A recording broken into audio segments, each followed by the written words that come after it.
Good morning guys, yan ang ating almusal at sinipag ang Inday naggawa ng torta mela.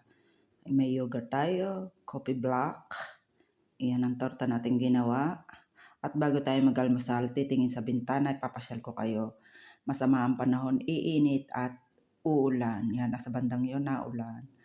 Kahapon pa ito, tayo na may mag-aalmusal at nag-iisip, habang nag-aalmusal ay nag-iisip kung ano ang lulutuin ng Inday sa pananghalian. Nakapag-almusal na rin ang amo at tayo naman ngayon ang mag-aalmusal. Kayo gay nag-almusal na, almusal na po kayo.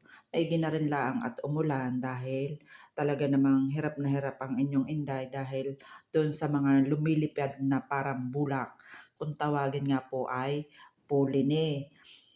Para po bagang may asma na pag hindi nakapaglagay ng mask ay talaga namang ang ilong ay medyo bara. Kaya mag-iingat po at lagi tayong mag-mask. Minsan din nga po ay nakakahiya. Salamat din po sa inyong panunood na walang sawang suporta sa akin. Mag-iingat po ang lahat dahil may init at lamig, yung ating likod ang natatamaan. Kaya maraming mga OFW dito sa Italy ang maraming may lamig ang likod. Kagaya ko nga po, kung hindi maalam ang aking mister maghilot ay yun ang malaking problema sa akin.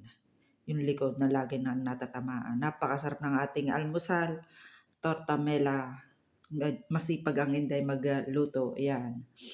Kayo ay nag-almusal na dyan sa hapunan na diyan sa Pilipinas ay merienda.